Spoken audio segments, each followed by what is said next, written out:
যদি বলি সে সবই তোমারই, একা চিঠি একা একা। যদি গুড মর্নিং এভরিওয়ান। সকাল এখন 11:15 বাজতে যায়। আমি এখন চা করে খেতে বসলাম। বাবাইকে সকালবেলা ভাত দিয়েছিলাম, খেয়েছে। একটু বাসন টাসন সব নামিয়ে নিলাম। কালকের ভাত ছিল, ভাত ডাল ছিল, ডিম ভেজে দিলাম, তাই খেয়েছে। রান্নাঘরটা মোটামুটি গুছিয়েছি, বেসিন পরিষ্কার করে সব নামিয়েছি। বাসন নামানো হয়ে গেছে। এখন চা খেয়ে বাথরুমে কয়েকটা ওই যে চাদর টাদর আগের দিন তুললাম না, সেগুলো রয়েছে। ভাবছি ভেজাবো কিনা, রান্নাবান্নাও করতে হবে আজকে। ফ্রিজ থেকে মাছ বের করে রাখলাম। বাবাই খেয়ে আজকে স্কুল যায়, পাঠায়নি, পড়বে, কারণ শনিবার থেকে ওদের পরীক্ষা। বাড়িতে বসে এখন পড়াগুলো রিভাইজ দিতে হবে। আজকে স্কুল পাঠায়নি, কারণ কিন্তু কালকে পাঠাবো, কালকে একটু দরকার আছে, তাই স্কুলে পাঠাবো। চলো, বাবাইয়ের তো ব্রেকফাস্ট হয়ে গেছে। আমি এখন চা খেয়ে ঘরের সমস্ত কাজ বাকি রয়েছে সেগুলো করবো। এখন না রান্নার চাপটা আমার অনেক কমে গেছে। অর্ধেক দিন তো রান্নাই করি না, আগের দিনে রান্না থেকে যায়, সেগুলো খাই, নইলে মার বাড়ির থেকে কিছু পাঠায়, নইলে ওই বাড়িতে বাপের বাড়িতে চলে যায়। এইভাবেই আর কি চলছে। তো রান্নার আজকে চাপ রয়েছে, আজকে সব ফ্রেশ রান্না করতে হবে। সেই কালকে যে বললাম না কাঁচা মাছ নিয়ে এসেছিলাম, ভোলা মাছ, সেটা ঝোল করব। মা আবার মাছের মাথা পাঠিয়ে দিয়েছে, মুড়িঘণ্ট ডাল। আমরা কেন বলি বলো তো, এটা ছোটোবেলার থেকে এটাই শুনে আসছি। আমাদের এখানে সবাই ওই মাছের মাথা দিয়ে ডালটাকে মুড়িঘণ্ট ডালই বলে। তো তোমাদের মধ্যে থেকে অনেকে আমাকে কমেন্টে জানাও যে মুড়িঘণ্টটা আলাদা আর এই ডালটা আলাদা। তা এই বলতে বলতে অভ্যাস হয়ে গেছে, তো ওই জন্য এখন আর চেঞ্জ করতে পারি না। মাছের মাথা দিয়ে ডাল এটা আজকে করবো। আর বাবায়ের এটা ফেভারিট। তো আগের দিন মুসুরির ডাল এনেছিলাম, মুগ ডাল আজকে রান্না করতে গিয়ে দেখলাম যা আছে আজকের মতোই হবে। আর মানে যেটুকুনি কোটো খালি করেই আজকে রান্না করে দেবো, আর বাদ বাকি দেখি পরে আনতে হবে। আর কিছু তরকারি ফ্রিজে রাখা ছিল, যেদিন আমি গেলাম বাপের বাড়িতে সেদিনকেই দিদিভাইদের বাড়ির থেকে দিয়েছিল দুপুরবেলা, মানে সোমবারে। তো সেটা আর খাওয়া হয়নি। সোমবারে তো আমি নিরামিষ খেয়েছিলাম, ওই জন্য ওটা পুরো ধরে রেখে দিয়েছিলাম ফ্রিজে। সেটাই বের করে নিলাম, আজকে দুপুরে খাওয়া হয়ে যাবে। বাবাই সকালবেলা ভাত খেলো, টেবিলে এঁঠোটা মোছা হয়েছিল না, সেটাই মুছে নিলাম। মাসি কাজে চলে এসেছে, বাসন মাজতে গেছে। সকাল থেকে বেশ ভালোই রোদ রয়েছে, হাওয়া রয়েছে। বাইরে জামা কাপড় মেলে দিয়েছিলাম যা, সেগুলো সব শুকিয়ে গেছে। এইগুলো সেই মানে কাঁচা জামা কাপড় ঘরে মেলা ছিল, ভালোভাবে শুকিয়েছিল না। এবার কেমন স্যাঁতস্যাঁতে মতন করে না বর্ষাকালে, ওই জন্য বাইরে একটু রোদে দিয়ে দিয়েছিলাম, যাতে কড়মড়ে হয়ে শুকিয়ে যায়, গন্ধটাও মানে গন্ধ বাতাসও থাকে না, তাই জন্য। তা ওই ঘন্টাখানেক রোদে দিলাম, আর এখন এই যে তুলে রাখছি। তা ভাবছি যে সব চুবিয়ে দেবো কিনা। তারপরে আবার ভাবছি রান্না বান্নার চাপ রয়েছে, মশলা ফসলা বাটতে হবে। আর যদি পরে গিয়ে আবার মেঘলা করে বৃষ্টি আসে, তখন তো আবার সমস্যা হতে পারে। তাই দোমনা করছি, যে একবার ভাবছি সার্ফে চুবাবো, একবার ভাবছি চুবাবো না। তারপরে আবার ভিডিও এডিটিংয়ের কাজ রয়েছে, এই যে রান্না করে এডিটিং করতে হবে। এবার আগে কাচবো না কি করব, তাই ভাবছি। 12টা বেজে গেছিলো, বাবাইকে জল আনতে পাঠালাম, এতক্ষণ পড়ছিল বাবাই। তো এখন জল যেই আনতে পাঠিয়েছি না, তারপরে এসে আর পড়তে বসেনি, টিভি চালিয়ে টিভি দেখছিল। ওই বোধহয় 12:30 পর্যন্ত একটু পড়েছে, ব্যাস হয়ে গেল। আর এদিকে এই যে মাছের মাথাটাকে সকালবেলায় ফ্রিজ থেকে বের করে রেখেছি, যেটা ভোলা মাছ এনেছিলাম, সেটাকে তো আমি আবার ধুয়ে নিলাম। মা ওদিকে কেটে ধুয়েই দিয়েছিল, তাও আবার ধুয়ে আমি লবণ হলুদ মাখিয়ে নিলাম। আর মাছের মাথাটা ভাজা করেই দিয়েছিল, ওই জন্য কোনো ঝামেলা নেই, ভাজাভুজির ঝামেলা করতে হবে না। ডাল সেদ্ধ হতে বসিয়ে দিয়েছি, ভাতটা পরে একদম লাস্টে বসাবো, যাতে গরম গরম থাকে। আজকে রান্নাটা তাড়াতাড়ি বসিয়ে দিয়েছি, যে রান্না করেই স্নান করে তারপরে এডিট করবো। ওই জন্য কালকে তোমরা মানে ব্লগ পেয়েছো হয়তো বিকেলবেলা 4টে 4:30-র দিকে। এখন তাই করছি, সকালের সমস্ত কাজকর্ম সেরে রান্নাবান্না স্নান খাওয়া দাওয়া করে বিকেল হয়ে যাচ্ছে, হয়ে যাক তখনই আর কি ব্লগ দিচ্ছি। সকালের দিকে এডিটে বসলেন আমার হয়ে ওঠে না। আর এখন রাত্রের দিকে আমি একটু ব্যস্ত থাকছি বাবাইকে পড়ানো নিয়ে, ওই জন্য আর হয় না। আর ওই রাত জেগে আগে এডিট করতাম আমি, জানো তো, ওই রাত জেগে আমার শরীরের অবস্থা এত খারাপ হয়েছিল, সেই ঘাড়ে যন্ত্রণা, স্পন্ডেলাইসিস, এইসব সব রাত জেগে ফোনে এডিট করার ফলে এগুলো হয়, ফোন দেখার ফলেও। তা আমি আর এখন রাত জাগি না, তাড়াতাড়ি ঘুমিয়ে পড়ার চেষ্টা করি। একটা নিয়মের মধ্যে নিজেকে রাখলে, রুটিনের মধ্যে থাকলে শরীর মন সবই ভালো থাকে। মাছের ঝোলটা এখন হয়েই গেছে প্রায়, মাছগুলো দিয়ে দেবো। ভোলা মাছ খুব নরম হয় তো, ওই জন্য ঝোলটাকে একদম ফুটিয়ে নিলাম। তারপর এখন মাছগুলো দিয়ে ধনেপাতা দিয়ে নামিয়ে নেব। মাছ দিয়ে আর বেশি ফোটাবো না, তাহলে পুরো ভেঙে যাবে, গলে যাবে, এবং টেস্টও ভালো লাগে না তখন আর। এদিকে ভাত বসিয়ে দিয়েছি, মুগ ডালটাকে আগেই সেদ্ধ করে নিয়েছি লবণ হলুদ দিয়ে, এখন জাস্ট ফোড়ন দেব। রান্না আমার প্রায় হয়েই গেল, 1:45 বাজে। রান্না করে তো স্নান করে এডিট করব। আগের দিনের কিছু তরকারি রয়েছে ফ্রিজে ছিল, সব বের করলাম, এগুলো সব আছে।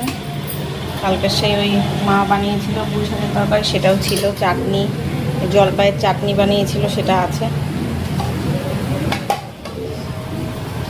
মাছের ঝোলটাই আগে নামিয়ে নিলাম, ডালটা তো সেদ্ধ করে রাখা আছে, ফোড়নটা দিতে হবে। আর কড়াই ছাড়া আবার হবে না, মাছের মাথা দিয়ে কষাতে হবে মশলার সাথে। আর দুটো কড়াই এঁঠো আর করা মানে উচিত হবে না, তাই ভাবলাম। আর মাছটা যেহেতু আগেই ভাজতে বসে দিয়েছিলাম, এই জন্য একবারে করে নিলাম। আর বাবার জন্য এখন এই যে ডালটাকে ফোড়ন দেবো, একটু জিরে, তেজপাতা, শুকনো লঙ্কা এগুলো তেলের উপরে ফোড়ন দিয়ে, আজকে একটু পেঁয়াজ দিয়েছিলাম, টমেটো দিয়েছি, আদা রসুনের একটু পেস্ট, আর গুঁড়ো মশলা যেগুলো হয় বেসিক যেগুলো, জিরের গুঁড়ো, লঙ্কার গুঁড়ো, ধনের গুঁড়ো, এগুলো লবণ হলুদ সব দিয়ে একটু মশলাটা কষিয়ে, মাছের মাথাটাও তার ভেতরে দিয়ে দিয়েছিলাম, দিয়ে একটু কষিয়ে মাথাটাকে একটু ভেঙে ভেঙে নিলাম। যত মাথা ভেঙে গুঁড়ো হয়ে যাবে তত টেস্ট হয় ডালের বেশি, আস্ত রেখে দিলে অতটা টেস্ট হয় না। মাছের মাথার যে ফ্লেভারটা সেটা সারা পুরো ডালটার মধ্যে মিশে গেলেই বেশি ভালো হয়। তো দিয়ে আর লবণ হলুদ দিয়ে, ডালটা অলরেডি সেদ্ধ করা ছিল সেটা দিয়ে দিলাম। আর নামানোর আগে দিয়েছিলাম একটু চিনি আর একটু গরম মশলা দিয়ে। এইভাবে ডাল রান্না করলে খুব ভালো হয় খেতে, সবাই নিশ্চয়ই জানো কিভাবে করতে হয়, তাও আমার রেসিপিটা তোমাদের জানিয়ে দিলাম, বললাম। এর আগেও হয়তো অনেকবার বলেছি, কিন্তু যারা নতুন দেখছো তাদের জন্যই বললাম।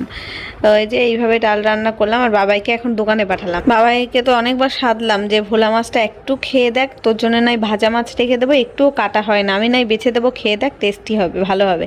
না, ও কিছুতে খাবে না। না, তুমি আমাকে মুড়িঘণ্ট ডাল বানিয়ে দিয়েছো, ওটার সাথে যদি মাছ খায় তাহলে ডালের টেস্ট নষ্ট হয়ে যাবে, ভালো লাগবে না, হ্যাঁ না তেনা অনেক রকম বাহানা করলো, বলছে ডিম ভেজে দেবে আমাকে।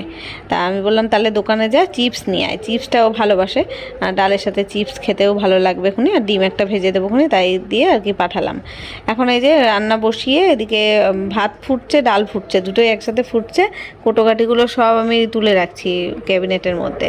আর এই রান্না হতে হতে রান্নাঘরটাও একটু মোছা টোছা পরিষ্কার পরিচ্ছন্ন করা, এগুলো চলতেই থাকে সবসময়ই আর কি। একেবারে রান্না নামিয়ে তারপরে পরিষ্কার করার থেকে এইভাবে একটু একটু করে রান্না বসিয়ে পরিষ্কার করে নিলে কি হয়, সময়টা কিন্তু অনেকটাই বাঁচে। আর আমার যেহেতু এখন তাড়া রয়েছে, ভিডিও দেওয়ার তাড়া রয়েছে, স্নান করতে যাব সেই তাড়া রয়েছে।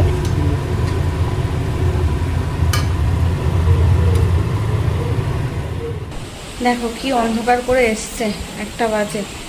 ভাগ্যিস আমি জামা কাপড় কিছু ভেজাইনি। বাইরে যে বৃষ্টি শুরু হয়ে গেছে, আকাশে কালো মেঘ একদম, এক্ষুনি জোর বৃষ্টি আসবে। স্নান করতে ঢুকবো, রান্নাবান্না কমপ্লিট। এই সাউন্ড কমা। রান্না হয়ে গেছে, স্নান করে আসি। চলো রান্নাগুলো দেখিয়ে দিই। আজকে আর কাঁচাকুচি ভেজালাম না, কালকে কাচবো। এই যে ডালটার কড়াই থেকে নামাইনি, কড়াইতেই থাক, দুপুরবেলা খাওয়া হয়ে যাক, তারপরে বাটিতে ঢেলে রাখবো। আর এই হচ্ছে ভোলা মাছের ঝাল। বাবাই যখন খাবে ওকে একটু ডিম ভেজে দেবো, দোকান থেকে চিপস আনিয়েছি, চিপস দিয়ে ডিম ভাজা দিয়ে খাবে বাবাই। মাছ খাবে না, ভোলা মাছও খায় না। আজকে সারা দুপুর ধরে ফোন দেখে সময় কাটিয়েছি, মানে ফোনে ওই সিরিজ দেখছিলাম একটা। আর বাবাইয়ের বিকেলে পড়া ছিল, পড়তে গেছিলো, পড়ে এসে আবার একটু উঠোনে ফুটবল খেলছিল, না উঠোনে না মাঠে গেছিলো বোধহয় খেলতে। তাই এখন এই যে 6:20 মতন বাজে, বিকেল আর সন্ধ্যের মাঝখানে, গোধূলি বলে এখন। সূর্য ডুবে গেছে কিন্তু এখনও সূর্যের আভাটা যায়নি, বাইরে আলো রয়েছে বেশ ভালোই। আমি তো ঘুমোইনি, ওই জন্য ঘুম ভেঙেই রয়েছে অলরেডি। আর মা এসেছে, এসে যে কি বলে এগুলোকে যেন বলে, জিলিপি, ছানার জিলিপি বাবার জন্য, পাউরুটি, আমুল দুধ সব নিয়ে এসছে। সন্ধ্যে দিলাম, দিয়ে চা বসালাম। 7:30 বাজে। বাবাই বললো ডিম টোস্ট খাবে, ওর জন্য ডিম টোস্ট বানিয়েছে, আমাদের জন্য চা বসিয়েছি।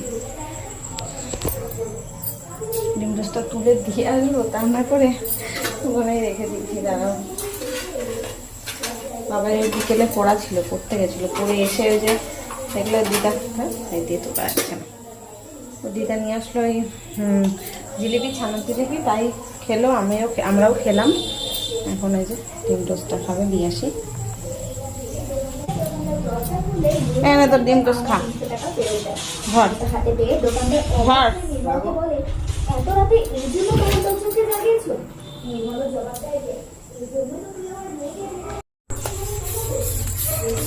চাটাও হয়ে গেছে, মনে হয় একটু বেশিই বানিয়ে ফেলেছি। আর 2 কাপ জল দিয়েছিলাম, তারপর ওর মা সেই দুধ এনেছিল, সেই দুধ দিলাম এর মধ্যে। মনে হচ্ছে একটু বেশি হয়ে গেছে, একটু ভালো করে জাল দিই, তাহলে শুকিয়ে যাবে এখনই। কালকে দোকান থেকে এই টোস্ট বিস্কুটটা কিনে এনেছি, বেশ ভালোই খেতে, প্যাকেট করা রয়েছে, রাস্ক বোধহয়, ব্রিটানিয়ার রাস্ক, দারুণ খেতে লাগলো। এবার থেকে ভেবেছি এটাই আনবো। বাবাও আগে টোস্ট বিস্কুট খেতে চাইতো না, আজকে দেখছি মানে ভালোবাসছে, মানে আজকে না, কালকে ওর দিদাবাড়িতে গিয়েছিল, দিদাবাড়িতে গিয়ে ওই টোস্ট বিস্কুট খেয়েছিল, সেটা ওর ভালো লেগেছে, বাড়িরটাও ভালো লেগেছে বলছে। বাবার জন্য তো চা করিনি, আমি ভাবলাম ও খাবে না, ও ডিম টোস্ট খেয়েছে, পরে আবার বলছে না আমার জন্য করো। তা আমি তো সেই 2 কাপ চাই বসিয়েছিলাম, তারপরে দেখছি ওই যে 3 কাপই হয়ে গেছে। ওই যে দুধ মিশিয়েছিলাম না পরে, সেটাতে দেখছি মানে ওর কপালে ছিল চাটা, তাই জন্যই পেলো। ওঠো, আমি ভাবলাম তোর জন্য চা করবো না, তাও বেশি হয়ে গেছে, মানে ওই বোতল থেকে একটু দুধ দিয়েছি, দেখছি 3 কাপই হয়ে গেছে, আমি ভাবলাম ওরা দেবো না তো। হ্যাঁ, ওই তো আগে তো আনলাম না, ও তোমার সাথে গিয়েই তো আনলাম টোস্ট। খাও, আসছি, আমি জানলা বন্ধ করে আসি।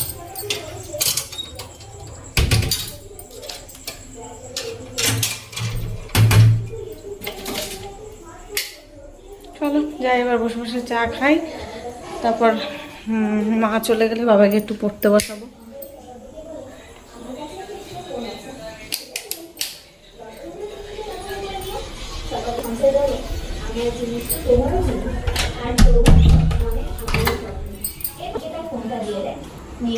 A few moments later. আমার ছেলে কিন্তু এখন বড় হয়ে গেছে, আর আমার কোনো চিন্তা নেই, দোকান বাজার করার কোনো সমস্যা নেই। আজকে ছেলে গিয়ে দেখো একা একা বিরিয়ানি নিয়ে এসছে, মাংস নিয়ে এসছে। মা যদিও সাথে করে গেছিলো, মাংসটা কিনে বাবাইকে দিয়েছিল, আর বিরিয়ানিটা বাবাই নিজেই দোকান থেকে গিয়ে কিনে এনেছে। তো মা বাড়িতে চলে গেল, আর এই 2 দিন মা আসবে না, তো ওই জন্য আগে থেকেই কিনিয়ে রেখে দিলাম মাংসটা। দেখি কালকে রান্না করতে পারি, নইলে পরশু দিন করবো। আর বাবাইকে যে এখন খেতে দিয়ে দিচ্ছি, আর আমি আর বাবাই এই একটা বিরিয়ানি অল্প অল্প করে খেয়ে নিয়েছিলাম, বাবাইকে বেশিটা দিয়েছি, আর আমার আর অত খিদে পাচ্ছিল না, রাত্রে আর কেউ ভাত খায়নি, জানো তো। চলো এখানেই শেষ করলাম, দেখা হচ্ছে আগামীকাল, টাটা।